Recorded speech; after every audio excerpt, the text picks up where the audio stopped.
Welcome back. You're watching Business Morning on Channels Television. Every business, whether in Nigeria or outside of Nigeria, globally uses technology to push its data, information, whatever it is that it's doing, it uses technology. Now, there's been growing issues with regards how ICT can continue to help, especially small businesses, to grow their business. And, of course, with regards what most regulators are doing, including the Central Bank of Nigeria, with regards its financial inclusion program, what is technology doing in terms of providing solutions in our business space? We're talking to the Managing Director, Chams PLC, Mr. Demola Aladikomo. Good morning to you, and thank you so much for coming in. Thank you so much. Thanks for having me. Let's start from where the President talked about yesterday with regards, turning NIPOS offices into ICT centers. What are your thoughts on that? I believe that's a very good move by the President. There are things that we should have done years and decades ago. But let's take it from the macro level first. Why do we need IT in governments? Why do you need IT in governance? For security purposes, you need IT. For economic empowerment purposes, like the NIPOS one, you need IT. For the purposes of economic planning, we need IT. And one of those things that they announced yesterday using the NIPOS is to bring IT to the masses. Now, NIPOS is one of the largest retail chains that we have in the country. They have about 1,400 post offices around the country.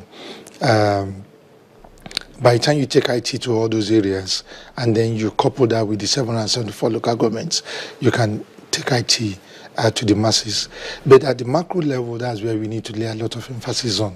We have quite a lot of IT infrastructures in the country, most especially the databases, that can help the government in resolving the larger issues. You see, you can't resolve, the small-scale businessman cannot survive if security is not there, if the infrastructure is not there. How will the government ensure that the country is secured? Is one, for them to know the people and to be able to plan security-wise for their safety. Without being able to do that, then the small businessman cannot survive. The same thing for economic planning. Without knowing the number of people that you have, how do you plan? And all these things IT can get done for you. But then SMEs also need IT to plan, because they have to work with data, they have to work with customers, have to work with cash as well. And now, you have ICT, it's a global village. That's right. That everybody just has to be part of. And if you're not part of it, there's every chance that your business will not see the light of day. You're pretty right, and I agree with you. The SMEs we need quite a lot of infrastructure also. And one of the things that the government has been trying to do, and which we've supported them in doing, is the issue of broadband, making broadband readily available. And we must thank the telcos. They've done quite well in making broadband facilities available. So for an SME, you don't need to start buying your own servers in your office. You can actually get onto the cloud. How do you get onto the cloud? Through broadband. And there are a lot of facilities that CBN is putting in place, most especially through NIPS, the Nigerian Interbank Settlement System, the payment infrastructure. Today, you can easily have a website as an SME, have your trades online, and then you can get your payment done automatically. Right.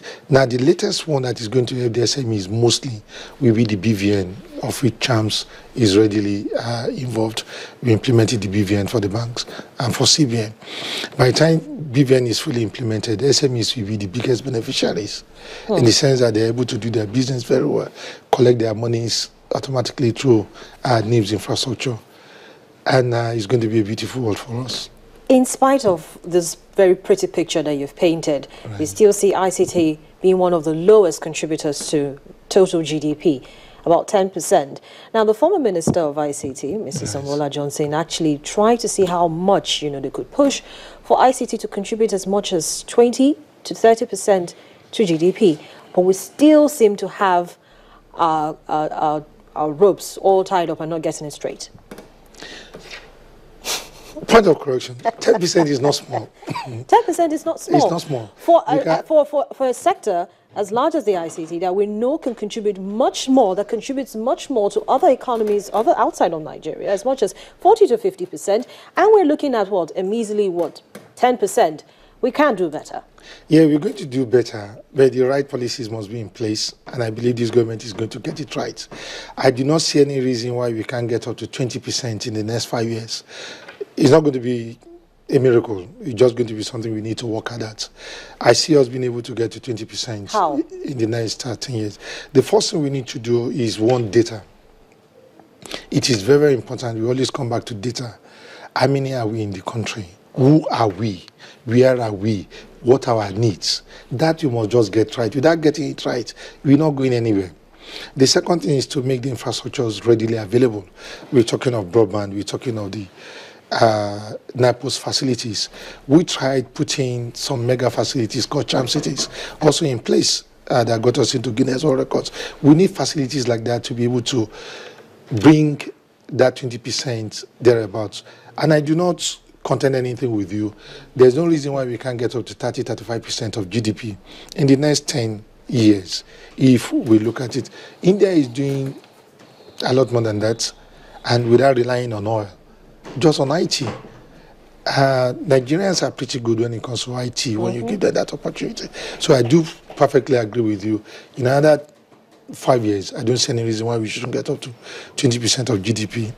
And in another 10, 15 years, why we can't go up to 35-40%. Let me take you back. You mentioned policies. We need to have the right policies in place. Right. We have policies already on ground, which is what most organizations actually work with, organizations such as yours. Yeah. So are you saying that these policies should be restructured, or should they be totally abolished?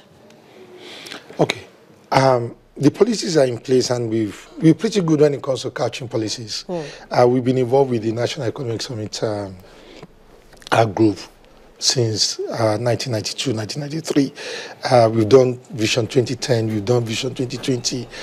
My last assignment at federal level was when I co-chaired the infrastructural master plan for the country, the 30-year infrastructure master plan. So we have massive documents all in place, a lot of policies, but our major problem is, one, recognizing that those policies are in place, two, being able to implement them. Right. So what you are telling this government is that you don't need to go back to the drawing board. All these policies are in place. Let us find the right people to implement. And once you implement, we now monitor and control them. Massive works have been done. This country do not have any, we don't have any problem being playing with poverty. We don't have any problem going back to the drawing board. It's just for us to recognize, dust out all these policies, start implementation with the right people. So to implement these policies, which, you've also been part of, working groups that have put them together, not to restructure, not to abolish, but maybe implement them in piecemeals, so that you don't feel stifled of you're having too many things you want to do at the same time. Compartmentalize them, take it one at a time. When it works, or when you see that you're getting almost 3/4% of success with it, then you implement the next one, which makes it kind of easier for policy advocates like yourself to run with. You're pretty right, and I agree with you. You take a step at a time, baby steps. You did refer to Mobola Johnson, and she did a very good job of that. We need to start implementing, and it being seen that it's been implemented properly. Now, we need to immediately work on the broadband policies, which is very important. We need to harmonize all the databases that we have in the country into one. The INEC database, the National ID database, the BVN database, almost be put into one, and this we can easily get done. These are baby steps. I don't see any reason why in 60 days to 90 days, a lot of these databases cannot be in place. The broadband implementation may take a while because there's infrastructural issues that we are talking about.